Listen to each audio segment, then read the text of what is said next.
In this video, I'm going to discuss pivot points in more detail. Pivot points are the central points by which an object is translated, rotated, or scaled. For example, I have a cube here in the shape of a domino. If I go to the Move tool and then click on that object, you'll see the transform handle is in the center of the object. In fact, the yellow square in the center of that transform handle shows me the location of the pivot point. That is a pivot point for this object. In other words, all the translate, rotate, and scale operations happen from that point.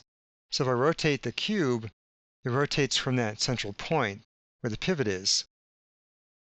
Now I'll go ahead and reset this back to 0 and rotate.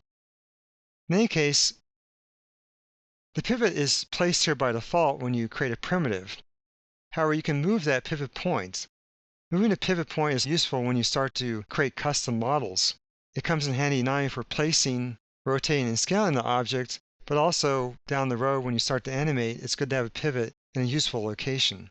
For example, for this domino, it might be handy to have the pivot at the very base of the domino and not at the center.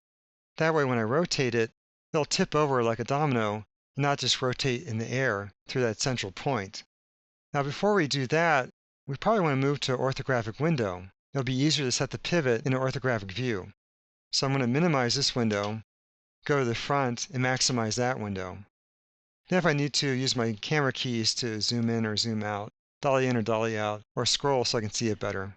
Alright, so we can definitely see the pivots in the center here. How do we change it? You can change the pivot point or the location of the pivot by pressing the Insert key on your keyboard. The Insert key is near your Delete key oftentimes, and often it's very close to your arrow keys. In any case, press your Insert key, and when you press your Insert key, your transform handle changes to a special version. In this case, the special version has a little circle in the center of the box, and the arrows are now missing from the direction handles. Now, if you're on the Select tool, you're not going to be able to see this. So you definitely need to be on one of your transform tools, like the Move tool. Again, pick one of your transform tools, press the Insert key to go to that special pivot mode. Now that I'm in that special pivot mode, I can move that pivot position. I can just click drag that box to a new place. For instance, I can click drag and place that pivot at the very bottom of my domino. When I let go, I still see that I'm in my pivot mode. Now, if I want to return to a Move tool mode, for instance, I just need to press the Insert key again. If I press the Insert key again, I'm back to my regular transform mode.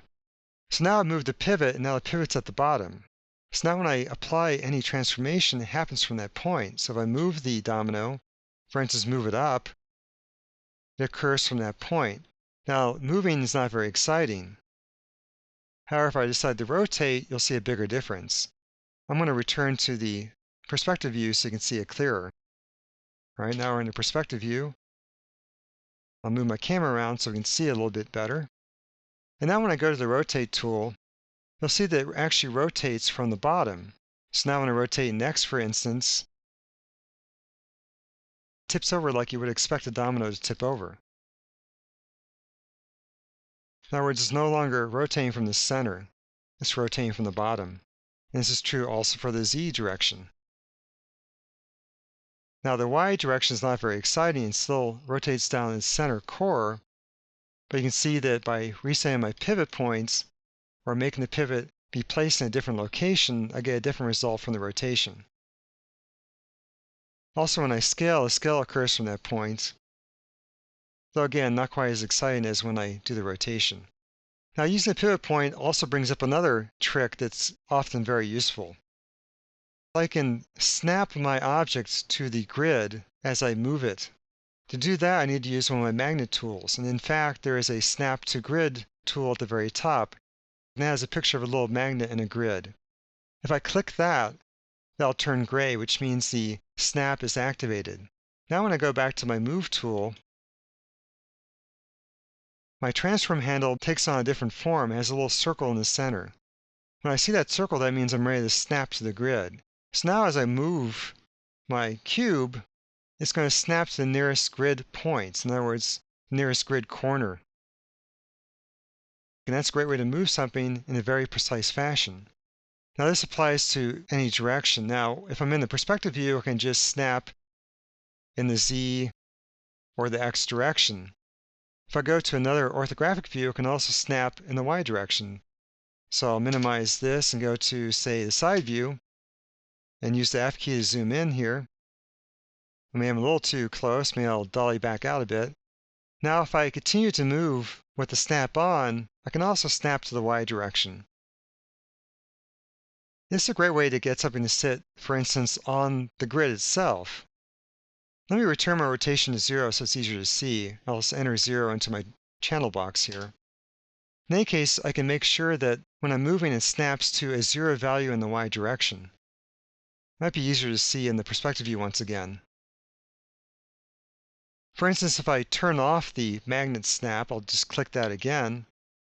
And then I move my domino down below the grid. So now it's below the level of the grid. And if I wanted to get that back up to be perfectly level with that grid, which is a great virtual ground plane, I can go back and turn on the snap to grid and move the cube upwards. As soon as I move upwards, it's going to snap automatically to the nearest grid line. And I'm guaranteed that as I do that, from the perspective view, it's going to have 0 value in the Y.